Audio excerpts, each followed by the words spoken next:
Welcome to our channel. Today we how to protect your payment methods with Stripe, beginner guide step by step clearly. To begin protecting your payment methods with Stripe, visit the Stripe website. If you don't have an account yet, click on the sign up button. Fill in the required information to create your account. Once your account is created, log in to your Stripe dashboard.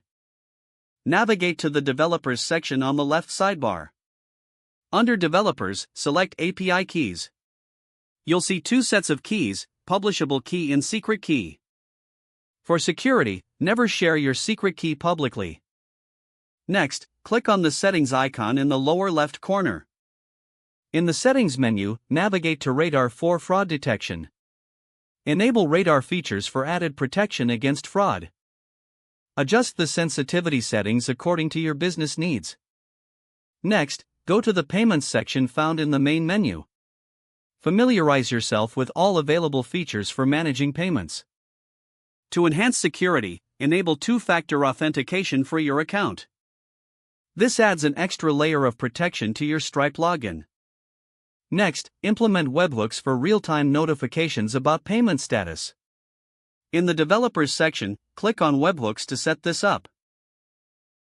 Ensure that you validate webhook signatures to prevent unauthorized access. Review the Stripe documentation to stay updated on security best practices.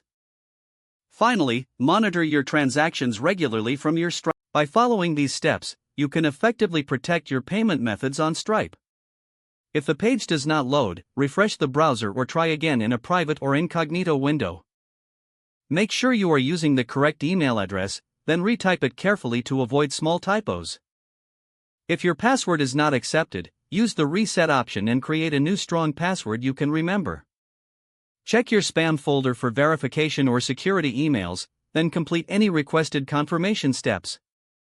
Enable two-factor authentication if available to improve account security and reduce unauthorized access risk. After signing in, review your profile details so your contact information and settings are accurate and current. If you see an error message, note it down and try again after restarting your device and internet connection. Don't forget to like this video and subscribe to our channel for more step-by-step tech guides.